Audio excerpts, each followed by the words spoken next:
Parami na ng parami mga kaibigan ang nagiging kaalyado ng ating bansang Pilipinas, 'di ba? Number one diyan siyempre andiyan ang US, Australia, Japan, Canada, bagong ating kaalyado ngayon yung India, mga kapatid, no?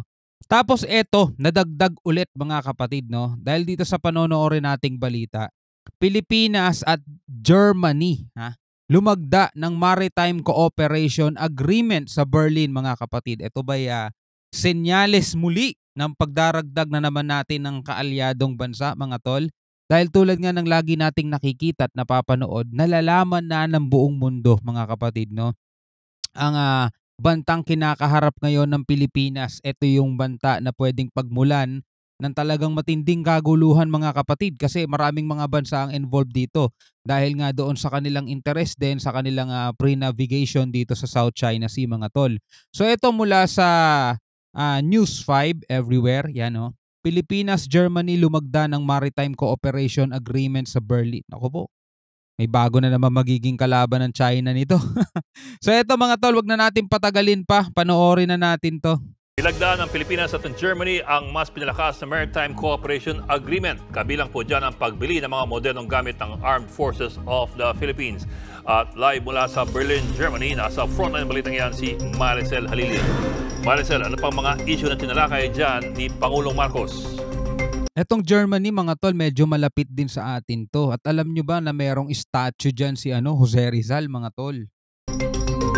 Hanggang dito sa Berlin, Germany, nakasentro pa rin sa usapin ng West Philippine Sea ang mensahe ni Pangulong Bongbong Marcos. Seryoso talaga no si PBBM dito sa problemang kinakaharap natin. Pansin nyo mga tol, 'di ba? Hindi naman nasa pinagkukumpara natin pero parang ganun na nga rin. Nakaraang administrasyon lagi nating nababalitaan mga tokhang, mga tungkol sa drugs. 'Di ba? Alam niyo na 'yon mga tol, wag na natin balikan. Pero ngayon dito naman nakasentro tayo rito sa problemang kinakaharap ng ating bansa mga tol, no? Dito sa usapin ng ating soberanya. So sa lahat ng mga bansang pinupuntahan niya, talagang dito pa rin nakasentro no, yung usapan mga tol. Paliwanag niya, walang anumang proposal na tinatanggihan ng Pilipinas mula sa China pero kino-question ng bansa ang iginigiit nilang 10-9. Tama. Isang arrival honors ang iginawad kay Pangulong Bongbong Marcos pagdating niya sa The Chancellery kanina. Mismong si German Chancellor Olaf Scholz ang sumalubong sa kanya. Matapos ang pagpupugay, dumiretso ang dalawa sa isang tete-a-tete o private meeting na sinundan ng joint press conference. Dito na binigyang diin ni Pangulong Marcos ang pagkwestiyon ng Pilipinas sa prinsipyo ng China pagdating sa West Philippine Sea. We have not rejected any proposals that China has made to us, but the premise is something that we question. And that premise that China has made is that their territory is follows what is now described as a 10-line. This is not recognized by any country, any international body, certainly not by the Philippines. Durog. Giit ng Pangulo, malinaw ang exclusive economic zone ng Pilipinas na pilit pinapasok ng China. We have the economic zone that China has already intruded upon, and until that premise that China has made in terms of all its discussions with the Philippines, then it's very difficult to see a way forward. Sa kanyang talumpati, sinabi ng Pangulo na 1974 pa merong Defense Cooperation Agreement ang Pilipinas at Germany. Pero tinitingnan nila ang posibilidad na hindi lang sa training umikot ang tulungan, kundi pati sa cyber at maritime domain. So 1974 pa pala no mga tol. No, meron tayong agreement pero hindi masyado na pag-uusapan dahil mas matunog yung MDT mga tol eh. Pero ngayon eto, no, since si PBBM ngayon ang presidente mga tol at ang talagang niya no, unity dinadala niya pa rin mga kapatid sa maraming bansa ay mas maganda naman talaga friends to everyone, enemy to no one no. Pero hindi naman pwedeng maging ganon dahil merong isang bansa na tila abaga ayaw nila ng friends. Gusto nila enemy lang mga tol. At tulad nga no sinabi rito ni PBBM, walang bansa no sa mundo ang kumikilala doon sa imaginary line ng China na 10-line. Kasi kung kung babalikan ninyo yung mga naging reaction natin itong nakaraan, 'di ba? Matatawa ka na lang eh. Kasi nung pagkalaki-laking karagatan na yon, ang gusto nila mga tol kanila lang, 'di ba? Kalokohan talaga eh, no? Hindi mo alam kung anong mga utak ang tumatakbo sa isip ng mga yun o kung meron ba eh. Hindi rin umano maikakaila na malaking bahagi ang West Philippine Sea sa ekonomiya ng iba't ibang bansa. Oo. Hindi pa naman maibigay ng dalawang leader ang detalye sa planong procurement ng Pilipinas sa Germany ng mga gamit para sa Armed Forces of the Philippines. Pina-finalize pa raw kasi ito. Ang malinaw, nilagdaan na ang maritime cooperation ng dalawang bansa bago pa raw dumating si PBBM sa Berlin. Ayos. Tiniyak naman ni German Chancellor Olaf Scholz ang suporta sa Pilipinas sa usaping ito. Importante raw ang pagrespeto sa international law para sa malayang paglalayag. Kasabay nito ang Yan na, binigyan din nila. Importante ang pagrespeto, 'di ba, o pagkilala sa international law, which is yan ay hindi ginagawa nung ganid na bansang yon mga tol.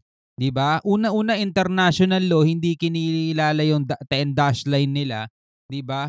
Permanent Court of Arbitration, talo sila pero hindi nila kinikilala. Sa UNCLOS, mga kapatid, nakapirma sila pero hindi pa rin nila kinikilala. Tapos kapag nagsasalita si Mauning, mga kapatid, yung babae, akala mo talaga, no?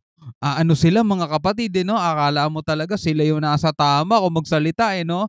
Sabing ganun, crystal clear, malinaw, sino daw ba ang lumalabag sa international law? Walang iba, sila rin yun, eh. Alright, tuloy natin. pagkilala ni PBBM sa kontribusyon ng Germany sa pagresolba ng issue sa climate change.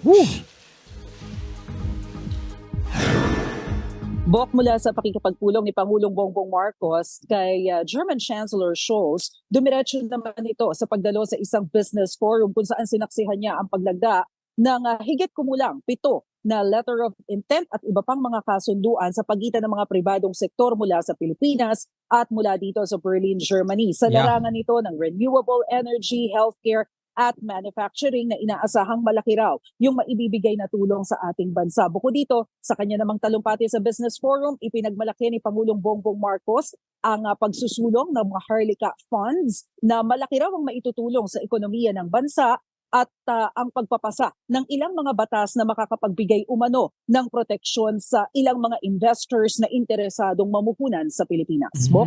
Maraming salamat, Maricel Halili. Alright mga kapatid, ayan no, napanood natin ang napakagandang balita na naman no, na ating nasaksihan. No, nakikita natin mga tol, parami ng parami ang mga bansang nagiging kakampi, kaalyado ng ating bansang Pilipinas mga kapatid, no? Kasi buti pa sila nakikita nila yung sitwasyon eh. Nakikita nila kahit hindi sila rito taga Pilipinas, nakikita nila mga tol sa pamamagitan ng ginagawa ng PCG, 'di ba? Ine-expose natin yung ginagawa ng China. Pero ang nakakapagtaka mga tol, yung mga pro-China na nandirito sa Pilipinas. Mga Pilipino pa man din, 'di ba? Ayon dun sa isang survey, 77% lang ng kabuuan ng mga Pilipino ang handang makipaglaban o handang ilaban ang bansang Pilipinas mga kapatid. Anong anyari dun sa 23%, 'di ba? Anyari dun, 'di ba? Ay nako. Pero ikaw bilang isang Pilipino, ano masasabi mo rito mga kapatid? Approve ba sa'yo yung ginagawa ng ating pamahalaan? Approve ba sa'yo ginagawa partikular ni PBBM mga kapatid? Dito tungkol sa issue rito sa West Philippine Sea. Pwede ka magbigay ng komento sa ibaba mga kapatid. Maraming salamat sa iyong panonood. Hanggang sa muli, ako nga pala si Shobal D. Peace out.